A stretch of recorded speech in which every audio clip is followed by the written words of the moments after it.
स्वागत है आपका। आप मेरे चैनल पर नए हो तो मेरे चैनल को सब्सक्राइब ज़रूर करें और मेरा पूरा सहयोग दें। आपका सहयोग ही मुझे प्रेरणा देता है और ज़्यादा अच्छी कहानियाँ बना सकूं। चलिए आज की कहानी शुरू करते हैं। सास बहू का रहस्य। गांव में सुमित्रा देवी का परिवार बहुत प्रतिष्ठित था। उनका इकलौता बेटा अर्जुन शहर में नौकरी करता था। जब अर्जुन की शादी कविता नाम की एक सुंदर, शिक्षित और आत्मविश्वासी लड़की से हुई तो पूरे गांव में चर्चा होगी। शुरुआत में सब कुछ अच्छा लग रहा था। कविता के घर में आते ही सुमित्रा ने उसे अपनी बेटी की तरह अपनाने की कोशिश की, लेकिन धीरे धीरे रिश्तों में कड़वाहट पनपने लगी और इसके पीछे की असली वजह किसी को समझ नहीं आ रही थी। अर्जुन की शादी के कुछ महीने बाद ही सुमित्रा को लगने लगा कि कविता घर के नियमों और परंपराओं को नज़रअंदाज कर रही है। हर रोज़ छोटे छोटे झगड़े होने लगे जो धीरे धीरे बढ़ते जा रहे थे। सुमित्रा को लगता था कि कविता जानबूझकर उसकी बातों को अनदेखा कर रही है। वहीं कविता को महसूस होता कि सास उसे बिना किसी वजह से टोकती रहती है। अर्जुन दोनों के बीच फंसा हुआ था और सोच रहा था कि आखिर यह सब क्यों हो रहा है।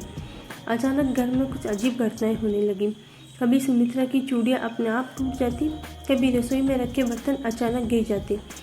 सुमित्रा ने कविता पर शक करना शुरू कर दिया। उसे लगता था कि कविता किसी अनजान इरादे से यह सब कर रही है। एक दिन सुमित्रा को लगा कि उसके सब गहने गायब हो गए हैं। वह सीधा कविता के पास गई और कहा, तुमने मेरे गहने छुपाए हैं। मुझे पता है, इस घर में जब से तुम आई हो सब कुछ उल्टा पुल्टा हो गया है। कविता यह सुनकर स्तब्ध रह गई।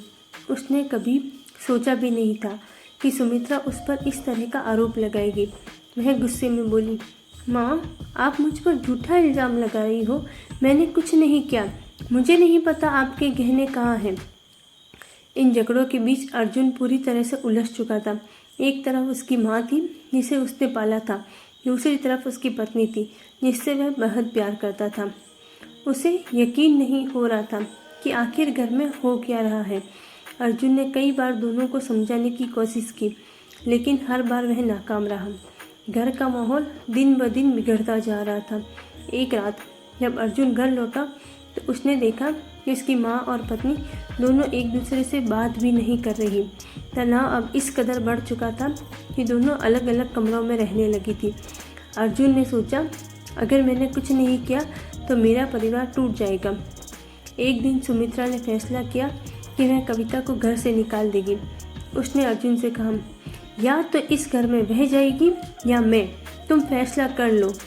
अर्जुन पूरी रात सो नहीं पाया। मैं सोच रहा था कि क्या किया जाए।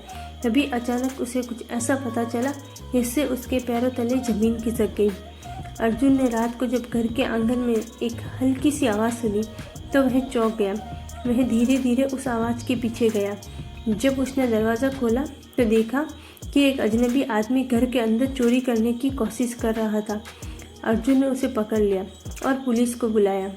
पुलिस ने जब उससे पूछताछ की तो पता चला कि यह आदमी पिछले कुछ महीनों से घर में चोरी की वारदातें कर रहा था और गहनों से लेकर घर के सामान तक सब उसी ने चुराया था। सच सामने आते ही सुमित्रा को अपनी गलती का एहसास हुआ। उसने बिना किसी सबूत के अपनी बहू पर आरोप लगा दिए थे। कविता, जो इतने दिनों तक खुद को निर्दोष साबित करने की कोशिश कर रही थी, अब सबके सामने साफ हो चुकी थी। सुमित्रा ने रोते हुए कविता से माफ़ी मांगी। बेटी, मुझे माफ़ कर दो। मैंने तुम्हें गलत समझा। मैंने कभी सोचा भी नहीं था यह सब कोई बाहरी आदमी कर रहा होगा। कविता ने भी सुमित्रा को सांत्वना दी। माँ, आप मेरी माँ हैं और माएँ गलतियाँ नहीं करती हैं, वे बस गलत फहमियाँ पाल लेती हैं। मैं समझ सकती हूँ कि यह सब परिस्थितियों की वजह से हुआ। इस घटना के बाद सुमित्रा और कविता के बीच की दीवार टूट गई। दोनों ने एक दूसरे को समझने की कोशिश शुरू की और उनके रिश्ते में नई ताजगी आ गई। अब घर में न सिर्फ शांति थी बल्कि दोनों के बीच गहरा लगाव भी था। अर्जुन ने भी राहत की सांस ली। उसका परिवार टूटने से बच गया। इस कहानी से एक बात साफ होती है, झगड़े तब तक चलते रहते हैं जब तक सच्चाई का सामना नहीं किया जाता। कभी कभी परिस्थितियाँ हमें एक दूसरे से दूर कर देती हैं, लेकिन जब हम संवाद करते हैं और एक दूसरे को समझने की कोशिश करते हैं तो हर समस्या का हल निकल सकता है। धन्यवाद। इस वीडियो को लाइक ज़रूर करें और मेरा सहयोग देवें।